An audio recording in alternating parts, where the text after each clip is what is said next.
I did an exercise in discrimination with my third grade classroom to let my little third graders, all white, all Christian children, find out how it feels to be something other than white in the United States of America.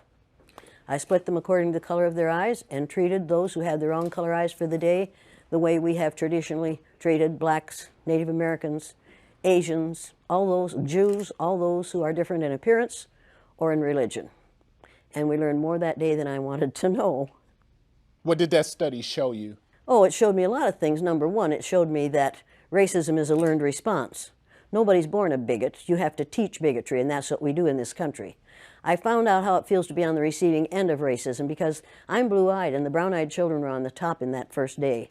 And I found out how it feels to be treated badly by people over whom you have power because of having the wrong color eyes. I found out how it feels to be subjected to unbelievable and unreal discrimination because of a physical characteristic over which I had no control. I thought I knew about racism. I thought I knew about child psychology. I knew nothing. All I knew was what I had learned in school. And what I had learned in school was not education. What I got in school wasn't education. It was indoctrination. I was taught how to be a good American citizen. And in this country, we think that the only Americans are the ones who live in the contiguous 48 states of the United States. Americans are everybody from the very north tip of Canada to the very southern tip of South America. But we, in our arrogance, say that we are the only Americans. If you're really going to keep this America to Americans, we don't dare build a wall on the southern border of the United States, because those people, those brown-skinned people that are going to come across that border are Americans. Now we'd better choose our language or choose our behaviors. Let me tell you something. It wasn't a study and it wasn't an experiment. I don't experiment with children without their knowledge or their permission. It was experiential education. It was giving a child an experience for the purpose of changing their brain. And that's exactly what it does every time I do it. Now, you conducted the same study, I'm sorry, not study. Exercise with adults. Oh, yeah. Oh, yeah. And is it any different between the children and the adults? Adults get more violent. I've been hit several times by white males, angry white males. I've had a knife pulled on me. They ran me out of Uniontown, Pennsylvania at midnight one night, 3 carloads of blacks did, to get me out of town because the teachers that I put through the exercise in a very limited way were so angry that they called the superintendent in the afternoon and said, if you don't get that bitch out of town, we're going to kill her. So they got me out of town. First time I've been scared, and the last time I've been scared, because I found out that day that they could kill me, but they couldn't kill the idea. Victor Hugo said, no force on earth can stop an idea whose time has come. The idea of one race, the human race, is an idea whose time has come. We are not going to be able to stop it no matter what they do. They can elect Trump after Trump after Trump, and that will not stop the idea that there's only one race on the face of the earth. It's the human race, and we are all members of it. You and I are cousins. Now, if you don't like being my cousin, that's too bad for you. But we are all in the same family. We are members of the family of man. You say that all whites are racist. Can you expound on that, please? Any white person who was born, raised, and schooled in the United States of America, if you aren't a racist, you're a miracle.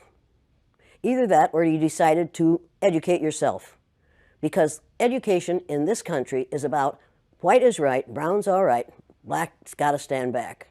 Yellow's mellow, but whites, we educate in a way that says that white males have done all the adventures, have made all the adventures, have done all the discovering, have made everything that is good and has been accomplished according to social studies, which is actually anti-social studies, by white males. It's a lie. But we do that in order to maintain the myth of white superiority. The myth of race has to be maintained at all costs in this country. Because if white people have to give up the color of their skin as being something that makes them perfect, what do they have left? If we start teaching the truth about history, if we start teaching about Nile Valley contributions to civilization, it will totally change the way we conduct ourselves in the classroom. It will have to. Columbus didn't discover America. You can't discover a place where people are already living. But we celebrate that every October. It's a lie. We need to get over, we need to stop telling the myths and start telling the truth. So when you tell people that they're racist, and it must have some kind of effect because most people will say, I'm not racist. I'm not a racist. Why, some of my best friends are black. Right. Yeah, and then you say, name one. Or this one, I don't see color. And when some woman says to me, I don't see color, I say, I knew that if you saw color, you wouldn't dye your hair that way. Or I say, if you saw color, you wouldn't wear that shirt with those pants. I believe that you don't see color. It's an attempt to deny skin color. And it's an attempt to deny what's wrong with seeing the color of my skin. Is it all right for you to see me kind of pink? That's okay for me. I don't mind. And I suspect that you don't mind being seen the color you are. You have a right to be what you are. And until people in this country and people in this world get it into their heads that the first modern human beings that evolved on this earth were black women. They evolved in sub-Saharan Africa about 280,000 years ago, and every human being on the face of the earth today has the memory of those black women's genetic structure in their genes. Now, we don't want to admit that, but that's the way it is. And as people moved farther and farther from the equator, their bodies produced less and less melanin, so their hair, their skin, and their eyes got lighter. As they moved into the east, they ate a lot of fish and a lot of vegetables, so their skin took on a different tone. I found that out when I was raising little kids. My husband worked in a supermarket. He was the head of the produce department. And they had lots of oranges that they couldn't sell, so he'd bring them home, and I was feeding my kids orange juice like you never saw in your life. They began to have an orange cast to their skin. I thought they had a liver problem. So I took them to the doctor, and she said, what are you feeding these kids? I said, well, lots of orange juice. She said, stop it if you want them to stop being orange. Now, if you think that skin color isn't anything other than the body's natural reaction to the natural environment, get over it.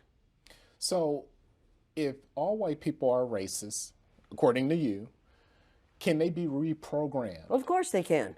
Of course they can. Of How? course they can be. It's called education. I'm an educator. The word educator comes from the root duc dus, which means lead, the prefix e, which means out, the suffix ate, which means the act of, and the suffix or, which means one who does. An educator is one who is engaged in the act of leading people out of ignorance.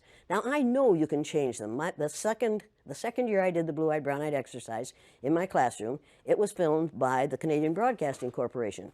They gave me a copy of that film. I showed it to my father. My father was about 59 years old at the time. He's been a farmer all his life. He raised six kids, lost one, raised six.